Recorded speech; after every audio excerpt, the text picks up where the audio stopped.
قصة حب على شاطئ الهوى، أجمل حكاية قلب أبطالها احنا سوا، فيها اللي تمنيت وياك حسيت أجمل إحساس.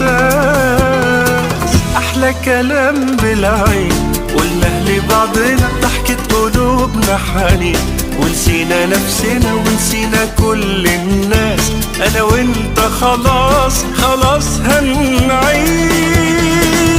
ده أجمل يوم في حياتي عشان قابلتك يا حياتي، هفضل حبيبي معك والله ما سيبك، انت اللي بتسعد كل اوقاتي. ده اجمل يوم في حياتي عشان